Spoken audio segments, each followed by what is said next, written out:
जय जगन्नाथ। राज्य राजनीति रे हट चमट। केंद्र मंत्री पदरु धर्मेंद्र प्रधान इस्तीफा दे सारी। एवं समस्त मनरे प्रश्न आगक कौन हम एवं निकट में आम विभिन्न गणमाध्यम हो सोशल मीडिया हो अनेक प्रश्न थिला जे धर्मेंद्र प्रधान कौन महान काम करके आसी जे तांकू गोटे भव्य स्वागत करागला विमान बंदर रे। अनेक सांबादिक माने बुद्धिजीवी माने ए प्रश्न मध्य उठे आज्ञा किछि जिनिस थाए राजनीति रे आपन को एक कथा करबा को ही पड़िबो। राजनीति होची गोटिए फॉर्मूला क्षमता जुआड़े नेता कार्यकर्ता सियाड़े। अनेक आमे देखि आसी जे क्षमता नथिले कार्यकर्ता भी जाती नहीं। आपण मानकर मन थिबो प्यारी मोहन महापात्र कथा जो दिन नवीन पट्टनायक मध्यरात्र षड्यंत्र परे तांकु दलरू बहिष्कार कले सेबेठारू तांको पाखकू बीजेडी रो कौनसी टाणुआ नेता गले नहीं। धीरे धीरे धीरे धीरे से अप्रासंगिक हो पड़े। तेणु एथर नियारा घटनाटी कौन जे अनेक धारणा थिला जे केंद्र मंत्री हेइछंती बोली धर्मेंद्र पाखरे नेता कार्यकर्ता मानकर भिड़ जमुची।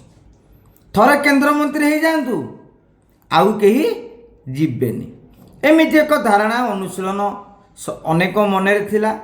ए नहीं रिपोर्ट मध्य प्रकाश पाई। अनेक यूट्यूब रे मध्य वरिष्ठ सांबादिक माने एभली अनुशीलन करिसेंती। किंतु धर्मेंद्र प्रधान इस्तीफा देवा परे कौन कौन घटिला सीजेपी रो आंदोलन दिल्ली पुलिस रो प्रबल माड़ ताकू नेकी विरोधी दल हट्टगोल जातीय राजनीति रे कंपन सृष्टि है।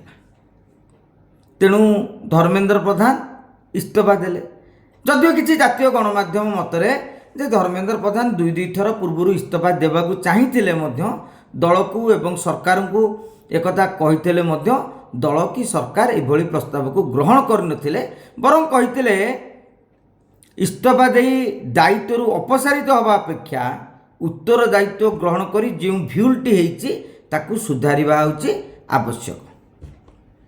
धर्मेंद्र इस्तीफा दवा परे परे आमे आगुरु कहिचु राज्य राजनीति रे गोटिए कोटरी निश्चित भाव रे खुशी कहीं ना दिल्ली पावर रे एठे राज्यर केतक नेता एवं पावरफुल व्यक्ति माने मध्य निजको अणनिश्वासी मने करुथिले एवं निजको असहज मने करुथिले। किंतु धर्मेंद्र इस्तीफा दवा परे नितिन नवीन एक्स रे पोस्ट कले जे धर्मेंद्र को निष्पत्ति सह दल ठिया अर्थात राष्ट्रीय सभापति धर्मेंद्र को इस्तीफा को आ गोटे दंड बोली ग्रहण कले नहीं जे धर्मेंद्र को इस्तीफा गोटे पनिशमेंट नथिला गोटे पॉलिटिकल स्ट्रैटेजी थिला। एवं पर देखिए अमित शाह स्वराष्ट्र मंत्री मध्य धर्मेंद्र को पाई लिखिले जे से बहुत भल काम करथिले अर्थात दल भी सर्टिफिकेट देइतला सरकार भी सर्टिफिकेट देला। एवं सबुठारु बड़ कथाटी आपण देखिबे केंद्र मंत्री इस्तीफा देवा नुआ कथा नुहे किंतु जड़े केंद्र मंत्री इस्तीफा देवा परे पार्लियामेंट परिसर रे 40 रु 50 सांसद संवर्धित करिबा अन्य राज्यर सांसद माने धर्मेंद्र प्रधान जिंदाबाद बोली नारा दबा एटा छोटिया कथा नुहे। धर्मेंद्र को निंदुक माने मध्य एक कथा स्वीकार करने को बाध्य हेबे स्वीकार करने को पड़ो एटा ही सत्य। जोटी राज्य रे बीजेपी सांसद माने माफीचुपी मंतव्य दौरान नेता मंत्री माने माफीचुपी मंतव्य दौरान सेठी 40 सांसद धर्मेंद्र प्रधान जिंदाबाद पकाउछन्ति सांसद माने जोड़िए कथा। जदि धर्मेंद्र प्रधान यह प्रायोजित करिथिबे ତାହେଲେ ବି ଛୋଟିଆ କଥା ନୁହେଁ ଯେ ପ୍ରାୟୋଜିତ କରିବା ଏବଂ ନେତା ଏ କଥାକୁ ମାନିକି ଜିନ୍ଦାବାଦ ପକାଇବା ଭିତରେ ଫରକ ରହିଛି ଆଜ୍ଞା। 50 ସାଂସଦ ସାଧାରଣ କାର୍ଯ୍ୟକର୍ତ୍ତା କି ସରପଞ୍ଚ ନୁହନ୍ତି। ଯଦି ଧର୍ମେନ୍ଦ୍ର ପ୍ରଧାନ କଥାରେ 50 ସାଂସଦ ଅଛନ୍ତି ତାହେଲେ ଜାତୀୟ ସ୍ତରରେ ତାଙ୍କର ଦବଦବା କେତେ ଆପଣ ସେଇଥିରୁ ଆକଳନ କରିପାରିବେ। ଆଉ ଗୋଟିଏ କଥା, ଯଦି ଧର୍ମେନ୍ଦ୍ର ଏହା କରିନାହାନ୍ତି, ଦଳ ଓ ସରକାର ପକ୍ଷରୁ କରାହେଇଛି, ସିଏ ବି ବାର୍ତ୍ତାଟିଏ କ'ଣ ଦେଉଛି ଯେ ଧର୍ମେନ୍ଦ୍ରଙ୍କ ସହ ଦଳ ଆଉ ସରକାର ଅଛନ୍ତି। ତେଣୁ এই ଘଟଣା ପରେ ପରେ ଯେତେବେଳେ ସେ ଓଡ଼ିଶାକୁ ଆସିଛନ୍ତି, ଅନେକ ଅନୁମାନ କରୁଥିଲେ ଯେ ଧର୍ମେନ୍ଦ୍ର ପ୍ରଧାନଙ୍କ ପାୱାର ପଳେଇଲା, ବର୍ତ୍ତମାନ ପୂର୍ବ ଭଳି ସାଂସଦ ବିଧାୟକ ମନ୍ତ୍ରୀମାନଙ୍କର ଭିଡ଼ ଜମିବ କି ନାହିଁ। କାଲିର ଦୃଶ୍ୟପଟ ଆପଣ ଯଦି ଦେଖିବେ, ବିମାନ ବନ୍ଦରରୁ ଫଟୋ ଆସିଛି, ଭିଜୁଆଲ ଆସିଛି ଏବଂ ପରବର୍ତ୍ତୀ ସମୟରେ ତାଙ୍କର ବାସଭବନରେ ଯାଇକି ପହଞ୍ଚିଥିବା ନେତା ମନ୍ତ୍ରୀଙ୍କର ବିଧାୟକଙ୍କର ଫଟୋ ବି ଆସିଛି ଏବଂ ସେମାନେ କିଭଳି ଭାବରେ ଉତ୍ସାହିତ ହୋଇକି ଏବେ ବି ଧର୍ମେନ୍ଦ୍ରଙ୍କ ସହ ରହିଛନ୍ତି। ଓଡ଼ିଶା ରାଜନୀତିରେ ଅତୀତରେ ଅନେକ କେନ୍ଦ୍ରମନ୍ତ୍ରୀ ରହିଛନ୍ତି, ସମ୍ପ୍ରସାରଣରେ ବାଦ ପଡ଼ିଛନ୍ତି। ଶ୍ରୀକାନ୍ତ ଜେନା ଜଣେ ଟାଣୁଆ ନେତା, ସେ କେନ୍ଦ୍ରମନ୍ତ୍ରୀରୁ ବାଦ ପଡ଼ିଲେ ବା ପରେ କିମ୍ବା କ୍ୟାବିନେଟ୍ ମନ୍ତ୍ରୀ ଥିଲେ, ସ୍ୱାଧୀନ ମନ୍ତ୍ରୀ ଦାୟିତ୍ୱ ନେଇଥିଲେ। ବ୍ରଜ ତ୍ରିପାଠୀ କେନ୍ଦ୍ରମନ୍ତ୍ରୀ ଥିଲେ, ଏମିତି ମଧ୍ୟ ଅନେକ ରହିଛନ୍ତି। କେତେ ଜଣଙ୍କ ପଦ ଗଲା ପରେ ତାଙ୍କ ପଛରେ ବିଧାୟକ ସାଂସଦମାନେ ଠିଆ ହୋଇଛନ୍ତି, ମନ୍ତ୍ରୀମାନେ ଠିଆ ହୋଇଛନ୍ତି।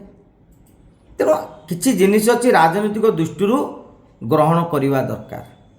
ଏବଂ କାଲି ଧର୍ମେନ୍ଦ୍ର ପ୍ରଧାନ ବାର୍ତ୍ତା ଦେଇଛନ୍ତି ଯେ ନବୀନଙ୍କ ପରେ ରାଜ୍ୟର ଲୋକପ୍ରିୟ ନେତା ହେଉଛନ୍ତି ଧର୍ମେନ୍ଦ୍ର ପ୍ରଧାନ। ଲୋକପ୍ରିୟତା ତାଲିକାରେ ନବୀନ 1 ନମ୍ବର, ଧର୍ମେନ୍ଦ୍ର 2 ନମ୍ବର। ପାୱାର ପତିଆରରେ ନବୀନ 1 ନମ୍ବର ଏବଂ ଧର୍ମେନ୍ଦ୍ର ମଧ୍ୟ 2 ନମ୍ବର। এই ବାର୍ତ୍ତା ହିଁ ରାଜ୍ୟ ରାଜନୀତିର ମୋଡ଼ ବଦଳେଇବ। ଏ ଭିତରେ ଆଉ ଗୋଟିଏ କଥା ଯେ ହଠାତ୍ କେନ୍ଦ୍ରମନ୍ତ୍ରୀ ଇସ୍ତଫା ଦେଇଛନ୍ତି, ଓଡ଼ିଶା ଆସିଛନ୍ତି, ମନ୍ତ୍ରୀ ବିଧାୟକମାନେ ମେଳି ହୋଇଛନ୍ତି, କିନ୍ତୁ ଆଉ କିଛି ଦିନ ପରେ, ମାନେ ଯଦି 5-6 ମାସ ପରେ ଭାବି ନିଅନ୍ତୁ ଧର୍ମେନ୍ଦ୍ର ପ୍ରଧାନ ଆଉ ଦଳରେ କେହି ମାନେ କେନ୍ଦ୍ରମନ୍ତ୍ରୀ ରହିଲେନି କି ଓଡ଼ିଶା ରାଜନୀତିରେ ତାଙ୍କର ବଡ଼ ଭୂମିକା ରହିଲାନି, ତାପରେ ବି ନେତା ମନ୍ତ୍ରୀ ରହୁଛନ୍ତି କି ନାହିଁ ତାହା ବି ଗୋଟିଏ ବଡ଼ କଥା ଆଜ୍ଞା। ପଲିଟିକାଲ ନ୍ୟାରେଟିଭରେ এইটা ମଧ୍ୟ ଗୋଟିଏ ବହୁତ ବଡ଼ ଜିନିଷ, ଏକୁ ସ୍ୱୀକାର କରିବାକୁ ପଡ଼ିବ। ତେବେ ଦେଖିବା 6 ମାସ ପରେ ଧର୍ମେନ୍ଦ୍ରଙ୍କ ସହିତ କେଉଁ ନେତା, କେଉଁ ବିଧାୟକ, କେଉଁ କାର୍ଯ୍ୟକର୍ତ୍ତା, କେଉଁ ମନ୍ତ୍ରୀ, କେଉଁ ସାଂସଦ ରହିଛନ୍ତି। ଜୟ ଜଗନ୍ନାଥ।